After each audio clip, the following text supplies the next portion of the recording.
Michael Bisping, everyone.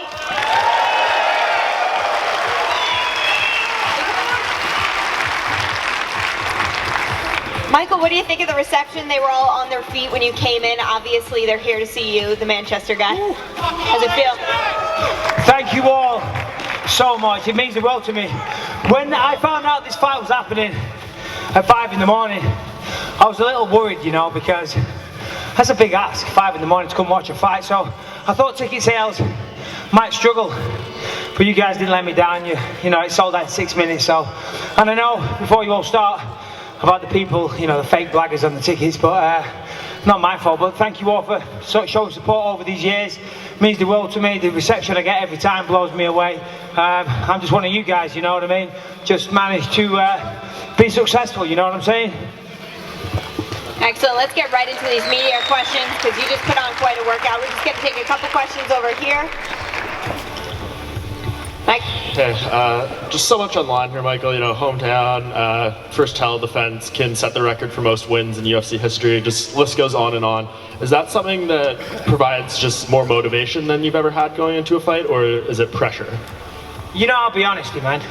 I know the rule is never take the mic, but we could do this all night. I know, my bad. To be honest, that's not something I've ever really thought about. You know, I haven't thought my motivation in this camp is to, you know, have the most wins in UFC history and all these types of things. That's all well and good. That's it's nice. It's nice to have those titles. And of course, it's nice to be world champion. But I'm just out here, I'm trying to win my fights. That's motivation enough. Dan Henderson's going to try and knock me out. Gonna knock me out cold in front of all you guys. I don't need any more motivation than that. The belt is lovely, but at the end of the day, it's just a little trinket. Yeah, it's nice. I'm proud to be the first British champion, and I want to stay that for a long time. But my motivation is to put on a show for you guys. And just to follow up, I asked a similar question to Dan earlier, just about rematches. I know you've said you don't really look at this as a rematch, but you had your first one of your career last time against Rockhold. Obviously went very well for you. How do you prepare differently when you're fighting a guy for the second time? To be honest, I haven't really changed anything, you know. I mean, I work hard all the time with my team over there. Big shout out to all of them, Jason Perillo, Brady Fink, Manchester's Darren Morris, Paradise Sports Management. I work my ass off all the time. I believed I was a better fighter then, and I believe I'm a better fighter now. Now, of course, he beat me last time, and God bless him, good for him. You know, it was a bad night at the office for me. It was a good day at work for him. You know, that's the way it goes. This time, I'm not overtrained. I was overtrained massively in that first fight. This time I'm feeling good, mate. I'm feeling good. Look at me. I'm like lightning. Don't worry about me, pal.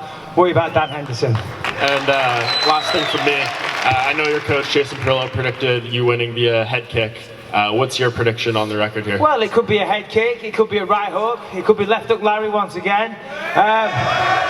It could be, you know, listen, I'll take a win anywhere I can take it, but make no mistake, I'm looking to finish this guy. Simple as that. You guys don't want to see me going out there and outpointing him. I want to punish this guy. He knocked me out, he gave me another dig. Good for him, you know, well done. I'm going to knock him out, believe you me, and then I'll help him up off the canvas, because I'm not a thug. I don't do that, you know what I mean? But I'll knock him out, believe you me, he's going to be out cold. Nice one. Cheers, guys. Next. Just down here. Obviously, you know, that knockout that you were talking about back at UFC 100. Obviously, back in 2009, since then you've had lots of ups and downs, but how would you say you have developed as a fighter since that time up to now? You know, I mean, obviously physically I've got better. You know, I understand the fighting game a little bit more. But I think the main thing that I mean, of course, everybody works on the skill set. Everybody wants to get better at boxing, at kickboxing, at jiu-jitsu and all these things. But this controls everything. The mind controls everything. It's such a physical sport, but if your mind's not correct, then you're not performing to the best of your ability. And I wasn't. In that first fight, I watch it back now, and I was so skittish. I look at it, I'm disgusted. I watched it once, and I was embarrassed. It was a terrible performance, but since then, Jason Perillo has worked really hard on the mental side of things, controlling my emotions. You know, I used to get very worked up and very angry. I still do that now and again, but I'm trying really hard to control my emotions, and that's paying off. That's why I beat Anderson Silva. That's why I beat Luke Rockhold. That's why I beat Dan Henderson. At any of those kind of low points, you know, after that, would you ever have imagined that you would have been here, you know, UFC 204 in Manchester? Well, you know, I mean, any fighter, any sportsman, anyone that does anything, they want to be the best at it. And I always wanted to be world champion. You know, and I never stopped trying. I never, you know, I lost, you know, some #1 contender matchups, but I dusted myself off, got back on it, and you know, here we are today, world champion. So, you know, you never give up, never give up. You know, that's all I can say. You know, yeah, there was times over the years where I thought maybe it weren't going to happen, but I was happy because still taking care of my family, still competing in a sport that I love, still in a very fortunate position. But I still always wanted to be world champion, and as I say, bit of luck, I got there. I don't know actually. I said as I walked on, I said I should have my belt here. I have no idea. It's somewhere. What's that? I don't know where it is, mate. Do we have a belt? Oh, you've got a belt on. Yeah, I know I should have. Oh, not for long. Yeah, good one, mate. All right. Michael. Yes. Saturday night, Sunday morning, there's going to be 8 British fighters fighting, including yourself. This is such a special city, Manchester. It's got a fighting spirit. How important is it for you to not only bring the belt here to Manchester, but to be headlining this event, and your role in having so many fighters be part of this? Well, it's amazing to be here now and seeing all these English fighters on the card. England has the best fighting talent in the world, you know, and it was only a matter of time before we had a world champion. Whether it was me or someone else, it was always going to happen. After I beat Rockhold, Dana called me up, offered me this fight, and he offered me a few different places: Cardiff, London, Manchester. I said, Manchester, mate, simple as that, simple as that. I said, it's not even, there's no discussion. I'm from just down the road, I'm from Clitheroe, 25-minute drive and you're there, you know. Yeah, of course, you know, this is the capital of the north and it's where I'm from, and I'd rather be nowhere else right now, to be honest. Nowhere in the world. Anyone else? What about the audience? We got any questions out there? Mike. Yes. You're in the middle of the arena right now. Knowing that in a couple of days it'll be completely full and sold out, how does that make you feel? Yeah, it's kind of trippy, to be honest, because I was here a while ago doing some PR and I got a chance to walk around the stadium. It was completely empty, but it was, you know, it's kind of eerie, but also very inspiring at the same time. And I just took a minute, just stand there and look up at this fantastic arena that's laid host to so many amazing fights and events over the world. And to be here and it's sold out in ridiculous time. Thanks again, guys. Yeah, to answer your question, how does it feel? It feels good. I don't get nervous. You know, I've never been. Of course I get nervous for the fight, and on the night there will be a bit of that. Of course, anyone that says they're not nervous is either lying or stupid, which I am kind of stupid, but whatever. On the night, I'm not worried about the fight. I'm worried about losing, and that brings nerves. You know, we've all had, you know, we're professional fighters. We choose to do this. We're not scared of the actual fight. We're scared of winning, and we're scared of losing. But it feels amazing. It's nice to be in here and soak up the atmosphere a little bit. Considering what this fight means to you, it being in Manchester, your first offence, how do you actually try and keep your emotions in check on fight night? It's easy. I mean, I've done this for so long. Of course, this will be a little different. It's my first time as champion. I'm in pretty much my home city. You know, all these people here want me to win. That brings pressure. Apart from that one idiot, wherever he is. But to be honest, I do the same thing every time. I go find a nice quiet little corner. I think of all the journey that I've been on. Every time, you know, I think of my first fight was in a little crappy sports hall for nothing. It was free. It was supposed to be a professional fight, but I didn't get paid. Nice one, Ian Freeman. And then I just think about everything that I've been through, all this journey, and it brought me to here, to this spot. And if I can make it this far, then I can go out there and I can win. Final question. You beat Anderson Silva, you beat Luke Rockhold. If you beat Dan Henderson... When I beat Dan Henderson. When you beat Dan Henderson, are you the fighter of the year 2016? You tell me, buddy. You're the journalist. I would say you are. Yeah, thanks, guys. I think so. Dan, yeah, it's been a great year. It's been an amazing year. I'm going to beat Dan Henderson, whatever his name is. I'm going to beat him on Saturday. The opponent's inconsequential. It doesn't matter who it is. I'm going to win that fight. And if GSP wants it in Toronto in December, everybody starts getting drug tested, and all of a sudden I'm world champion. I don't know. Nothing's changed with me, mate. Nothing's changed. I look the same. I act the same. You know, people say I've got a bit of a dodgy accent these days, so maybe I don't talk the same. But You know, you tell me, mate. All of a sudden, USADA are showing up, drug testing people at random, so either they get caught or they're not doing it. And then all of a sudden I'm world champion. So, I don't know, maybe. And you being world champion now, when UK MMA is on such a spurt now, with a lot of up-and-coming stars, what do you think you being champion does, and what do you think it means for UK MMA? Yeah, I mean, I never think about these things. What have I done? You know, and what does my winning a belt mean to the country and things like that? I think if ever I start having these thoughts, then someone needs to give me a slap in the face. You know, I used to work minimum wage down the street, you know what I mean? So I'm just out here trying to look after myself, trying to look after my family, trying to support Great Britain, you know, and if some good comes out of that along the way, great, but I'm not the man to say these things, so that's down to you guys. If you want to do that, of course. Michael, just a quick follow-up on your comment about, right here again. Just a quick follow-up on that comment about GSP. Is that just you talking, or is there anything solid there that makes you feel talking, like but I've never turned down a fight in my life, and if GSP wants to do it, then just you know, call Dana. I know he said he wants $10 million, so he's pricing himself out, but don't on one hand say, I want to fight Bisping, and then price yourself out the market, because which is it? Do you want to fight me or don't you want to fight me? I like GSP, nothing against GSP, consummate professional, good guy, nice guy. I know his coaches, good dude, but if he wants to fight, I've never backed down an opponent in my life, and sure as hell won't start with a welterweight that's been retired for 3 years.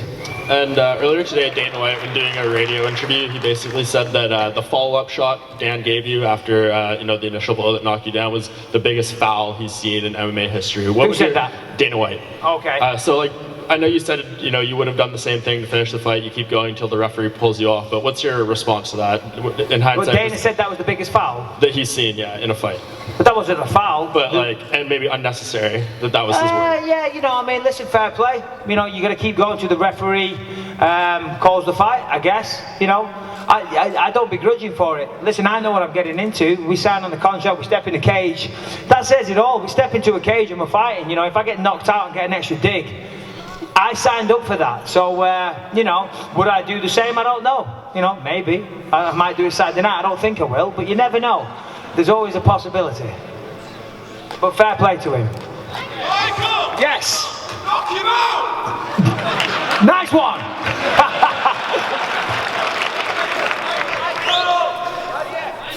Yes. Yeah, come on. Can someone give these guys a microphone and pass it round? They've been here all night. I had to put up with Dan Henderson boring you to sleep.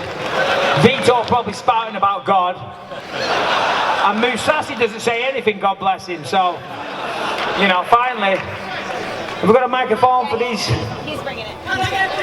Yes. Yeah, we can do that. I'm starving though. Right here, Mike.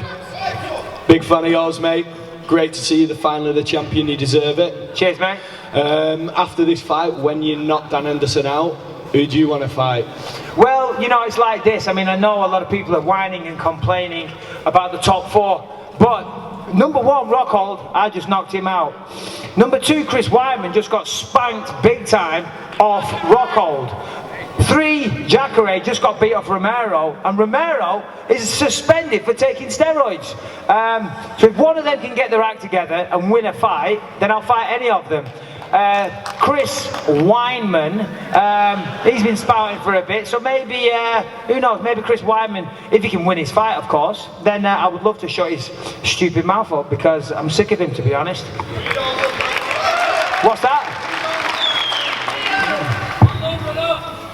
Hello, mate. Hiya, how does it feel to be fighting in your back garden, and can you please sign me tracky top? Of course I can, mate. No, it's amazing. It's amazing. I never thought when I started this as a kid, I'd be standing here now doing this. You know, I was about, how old are you? 9. Yeah, well, I was 8 when I started jiu-jitsu, and, you know, my dad's in here somewhere, I think. Dad, where are you? Hello, Dad. You know, he used to drive me all over the country and this and that. I never thought it'd take me here. Never in a million years. To be fighting here back in Manchester, it's amazing. Thank you. Go ahead, lad. Yeah, go on. Yeah, not right now. Maybe later. Come on, there's a little bit of a space in between this question. I don't know, maybe not. What do you think? I was thinking of coming out to Wonderwall. Don't? Alright, we'll see. The people have spoken. Mike? Yes, mate? Just over here, mate. I have no idea. In the middle. I'm trying to figure it out. Where are Down you? here, mate. Yeah, that's it. Stand up and wave. I know people have been asking you questions all night, so you're probably sick of asking questions. Just a massive thank you, really, mate. The amount of guys here now that are probably into the UFC since McGregor burst on the scene and things. There's probably lads there that were sat in the middle that have been watching you for the last 9 and 10 years. Just amazing to see you where you are now, mate. You're such an inspiration. Fair play to you, mate. Thanks for everything and bringing us to Manchester. Good luck tomorrow, mate. It blows my mind, it does, mate. Thank you very much, very kind. And yeah, you know, I'm just a humble man. I mean, what do I say to that? Do you know what I mean? I'm lost for words. Yeah, I'm up here spouting on non-stop. But it blows my mind still to this day, and I never take any of it for granted. Yeah. I don't know why I'm shouting, I've got a microphone.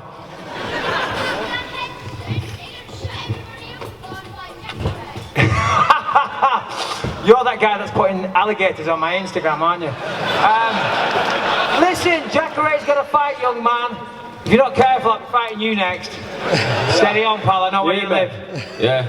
How did it feel watching Luke Rockhold fall when you hit him with that left hook? Oh, mate, it was the best thing ever. Because I was there. You know what? I watched it live, and when I see you hit him with that left hook, I thought, oh no. Yeah, I couldn't believe it because I was there. And like, you know, I could read his movements, and then I swung and I hit him and he went down. I was like, oh, Gah! Don't rush it. And he got back up and then bing, I hit him with another one. He went down, and I thought he's gonna left hook Larry, and then I thought he's gonna suck me into some jiu-jitsu match. So stay careful. And then bing, bing, bing. Next minute, John McCarthy was rear naked choking me, and I was like, wow, that was easy. Easy. Yeah. Of course, mate. Yeah. In a minute, I'll be over in a sec. Alright, well listen, I've bored you for the go on then. Yeah, I'm coming down now. Well guys, thank you very much, appreciate it, really do.